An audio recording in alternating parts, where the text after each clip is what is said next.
Hello ফ্রিয়ান, welcome back to my channel. তো তোমরা সবাই কেমন আছো? আশা করি ভালো আছো। তো আমিও ভালো আছি। তো এখন থেকেই তোমাদের সঙ্গে নিয়ে আজকে ব্লগটা স্টার্ট করছি। আর আজ হচ্ছে রাখি পূর্ণিমা, তাই জন্য দেখো রেডি হয়ে আমি, রাহুল, দাতান আর পাপান যাচ্ছি দিদির বাড়ি। তো রাহুলের দিদিরা সব ওখানেই আসবে। তো রাহুলকে রাখি পরাবে, আর পুটুও বলেছে তাতান আর পাপানকে নিয়ে যেতে। তো পুটু তাতান আর পাপানকে রাখি পরাবে, তাই জন্যই যাচ্ছি।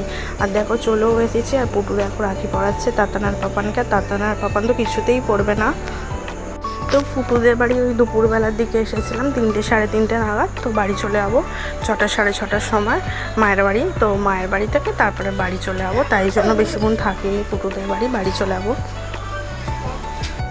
তো এইখানে পুটু আদর করছিল বলে তাতান আর পাপানকে, তাতান আর পাপান রেগে যাচ্ছিলো, তাই জন্য কান্না করছিল। আর এইখানে তাতান আর পাপান পুটুকে গিফট করলো একটা ডেয়ারি মিল্ক আর পেস্ট্রি কেকগুলো হয়, কেকগুলো। তো তারপরে বাড়িও চলে এসেছি। আর বাড়ি এসে দেখছি পুরু দিয়েছে তাতান আর পাপানকে এই কেকগুলো। তো এই কেকগুলো দেখো খাওয়াচ্ছিলাম, খেতে চাইছিলো না, কারণ একটু আগেই কর্নফ্লেক্স খেয়েছিলো বলে, তাই জন্য খাচ্ছিল না। যাকে বাড়ি নিয়ে চলে যাবো, বাড়ি নিয়ে খাওয়াবো। আর আমার ননদ একটা দারুণ জিনিস গিফট করেছে, চলো তোমাদের সঙ্গে শেয়ার করি। তো ননদ বলতে হচ্ছে রাহুলের মাসির মেয়ে। তো রাহুল ফটো পাঠিয়েছিল, বলেছিল এরকম বানিয়ে দিতে। তো এরকম বানিয়ে দিচ্ছে, দেখো আমাদের বিয়ের ফটো কত সুন্দর বানিয়ে দিচ্ছে, তাই না? আমার তো খুব পছন্দ হয়েছে। তো একটা ফটো ফ্রেম বানিয়ে দেওয়ার কথা বলেছিল, তো 2টো ফটো ফ্রেম বানিয়ে দিয়েছে।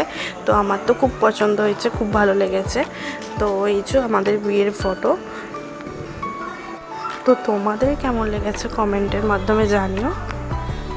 তো তারপর দেখো বাড়ি চলে এসেছি বেশ কিছুক্ষণ আগে, এখন ঘড়িতে 9:30 মতো বাজে। তো আমরা 8টা সাড়ে 8টার মধ্যে চলে এসেছি। আর 5-6 দিন ছিলাম না, তো ঘর দোর খুব অগোছালো ছিল, সব গোছালাম, তাই জন্য ভিডিওটা কন্টিনিউ করতে পারিনি। তো ফটোর ফ্রেমটা চলো লাগিয়ে দিচ্ছি, দেখাই তোমাদেরকে কোথায় লাগিয়েছি। আর এইখানে দেখো সব চিরুনি মিরুনি রেখেছিলাম আগের দিন, সব তাতান আর পাপান ড্রেনে গিয়ে ফেলে দিয়েছে। আর এই যে এই জায়গাটায় ফটো ফ্রেম লাগিয়েছি। তো কেমন লাগছে, আর একটা কোথায় লাগাবো দেখা যাক। তো সাইডে দেখছো একটা স্টিকার মতো লাগানো আছে, ওইটা তাতান আর পাপান সব ফুটে ফুটে তুলে দিয়েছে। তো চলো আজকের ভিডিওটা এতটাই। তো আজকের মতো টাটা।